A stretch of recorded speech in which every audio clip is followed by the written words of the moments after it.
The scent of grilled seafood drifted through the humid August air, but not enough to mask the sharp edge in my mother's voice as it cut through the chatter. "Hey, Claire," she called out from across the deck, her tone dripping with that performative cheer that always meant something ugly was coming. 33 years old and still not paying rent? Time to grow up or get out."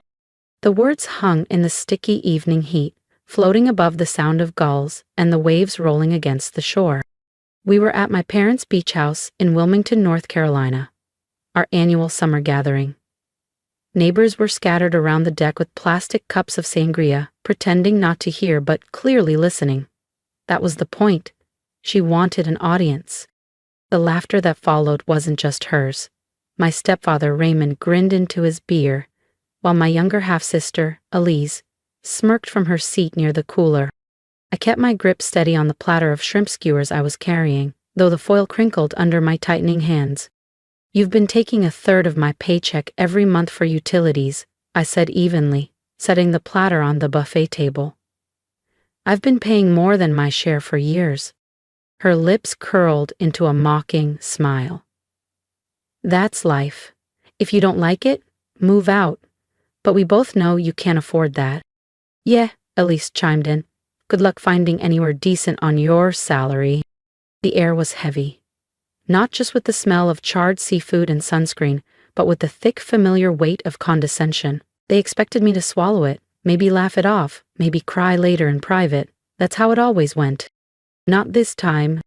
I stepped closer to her, close enough to see the reflection of the deck lights in her wine glass.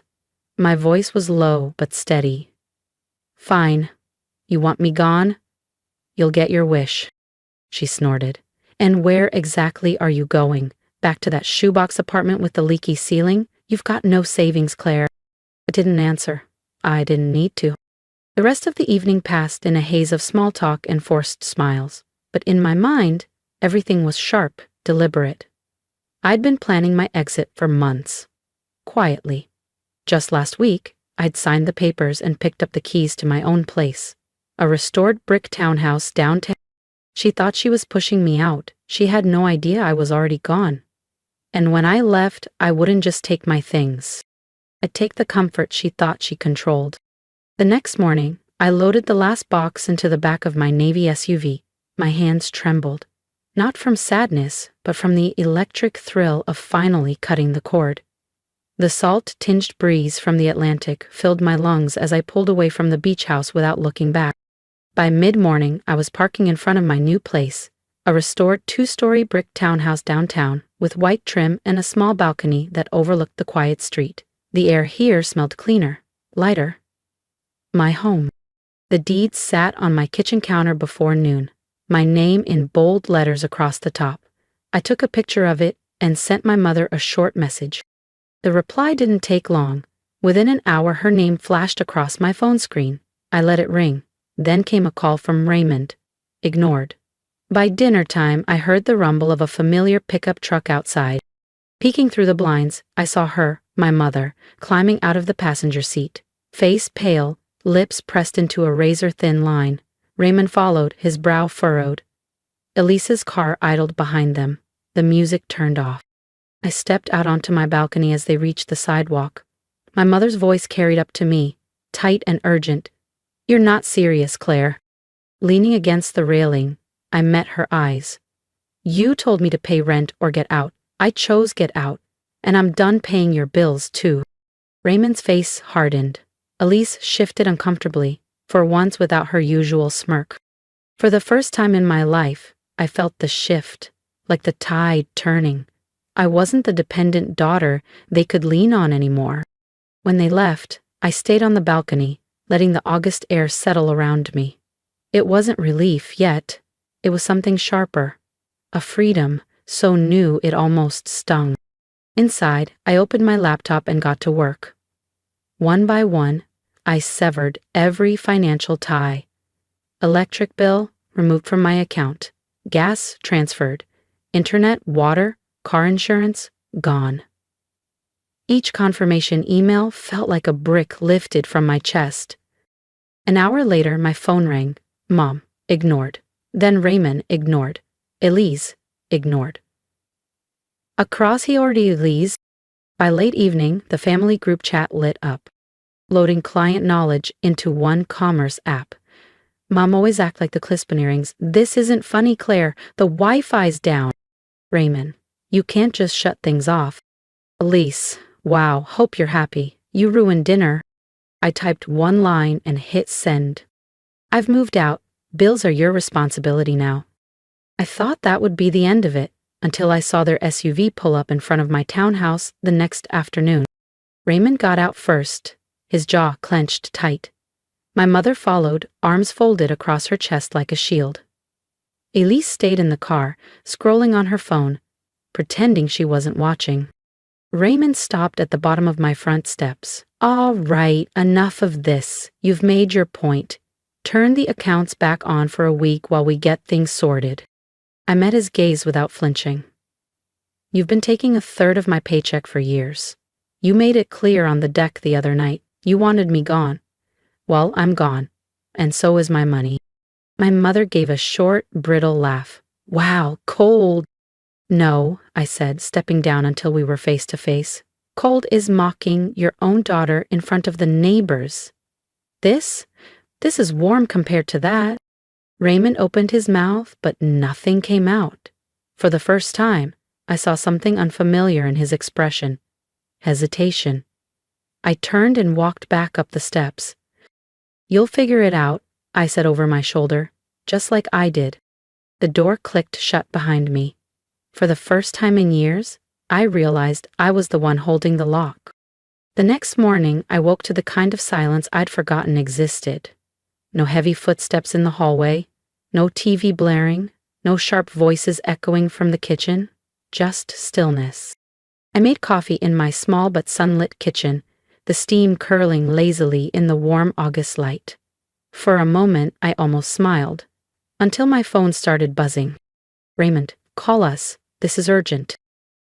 Mom, the electric's off. Food's spoiling. We have to talk. Mom again. If you care about this family, you'll fix this today. I set the phone down and took another slow sip of coffee. Their chaos was no longer my responsibility. By noon, there was a sharp knock at my door, 3 times, quick and hard. I checked the porch camera. My mother stood there alone, sunglasses covering half her face. I opened the door just enough to speak. What do you want? Her smile was tight, forced. We need the car insurance in your name for just a few more days. Elise has an interview. I've already moved it to my address, I said evenly. It's my policy. If Elise is driving, she needs her own. Her jaw twitched, but she didn't argue. This time, she was the one walking away. If you've been following my story, you know this is just the beginning. Subscribe now, so you don't miss what happens when they try one last move to pull me back in. You're punishing us, my mother said, her sunglasses sliding down just enough for me to catch the edge of her glare. No, I replied, leaning against the doorframe. I'm refusing to be punished anymore. She blinked, thrown off by my calm tone. Your stepfather's furious. You know he's only like this because he's stressed. The shop closing? I tilted my head. That shop closed 3 years ago. He's had 3 years to stop leaning on me like a crutch. For a second, her carefully composed mask slipped, her eyes sharpened, voice lowering. You'll regret this. Sooner than you think, I said, and closed the door without another word. That night, while unpacking boxes in my new living room, my phone lit up with an alert from my bank. Suspicious login attempt detected. My stomach tightened.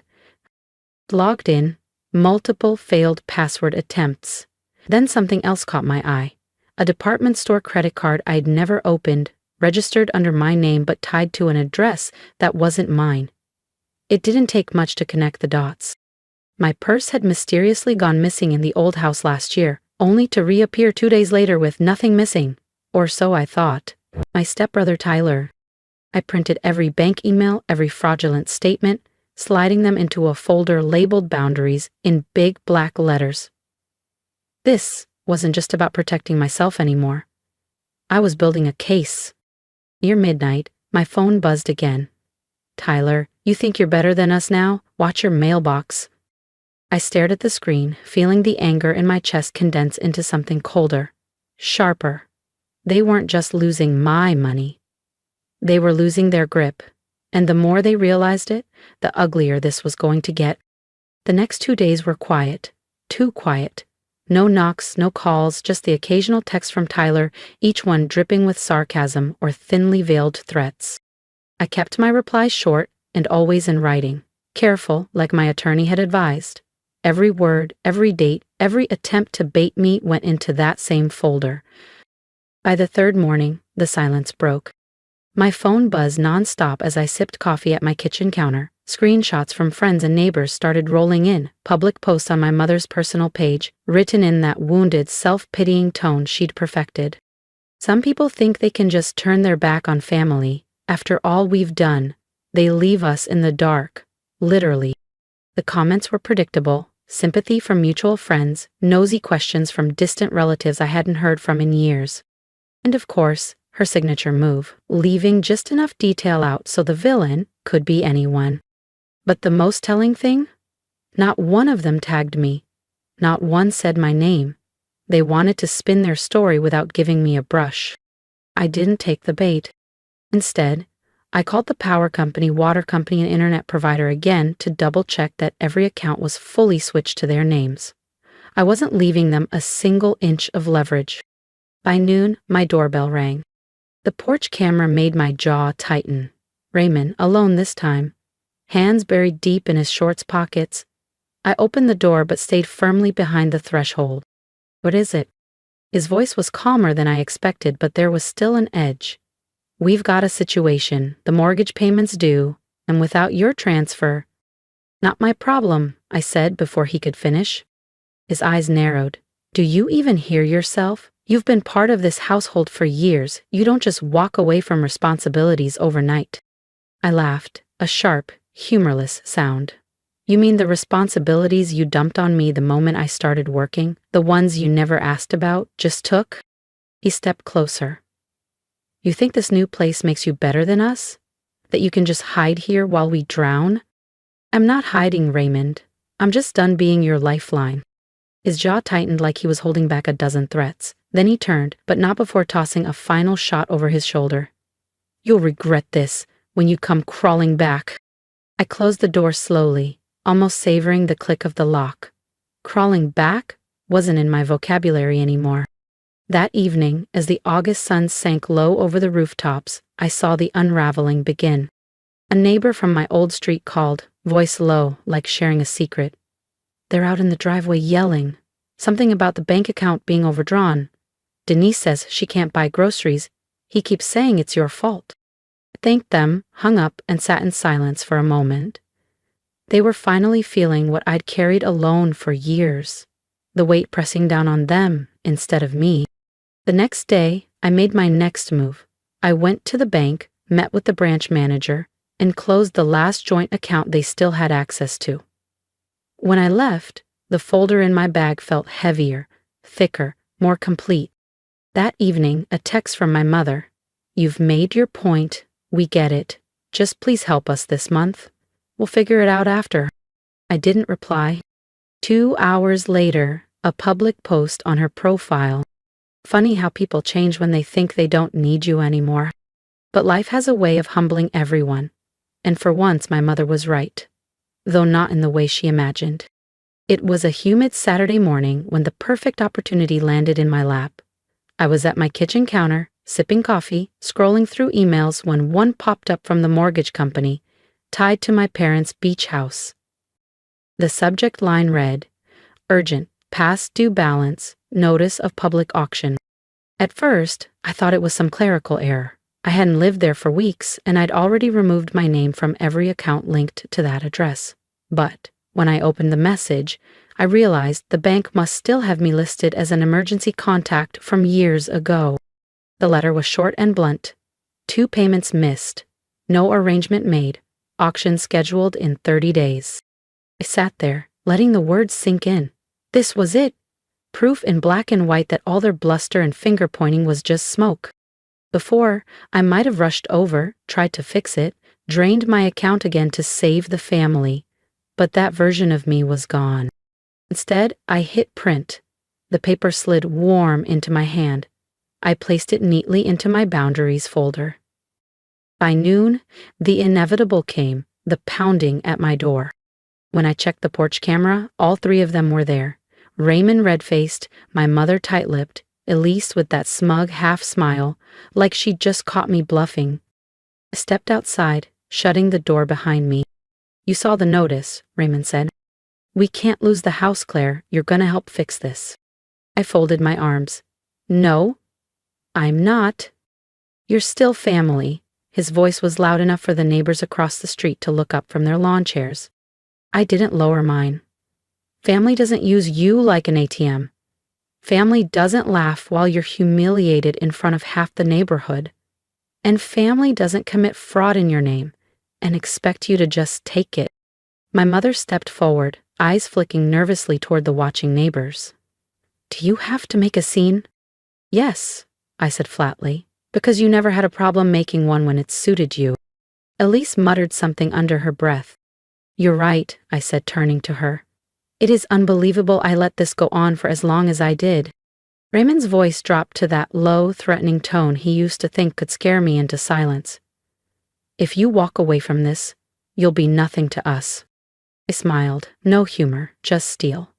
"Then I'll be nothing to you and everything to myself." Before I went inside, I pulled the printed foreclosure notice from my folder and held it up where all three could see. "This," I said, my voice cutting through the thick air, "is what happens when the person you've been draining finally stops bleeding for you." I let the paper drop to the porch. The click of the lock behind me was the most satisfying sound I'd heard in years. Through the blinds, I saw them hesitate, Raymond frozen, my mother glancing toward the neighbors, Elise nudging the paper with her shoe like it might bite. Then they left. That evening, I posted one vague sentence on my own social media. Sometimes the best gift you can give someone is the chance to stand on their own 2 feet. The comments poured in. Friends congratulating me, distant relatives sending quiet messages of support. I never named them. I didn't need to, because their downfall wasn't my story to tell anymore. It was theirs to live, and I was finally free to live mine. If you've ever felt trapped by family obligations, remember this. Boundaries aren't cruelty, they're survival. You are allowed to protect your time, money, and energy. Don't let guilt be the leash that keeps you in place. Cut it, and you'll be amazed how much lighter you feel.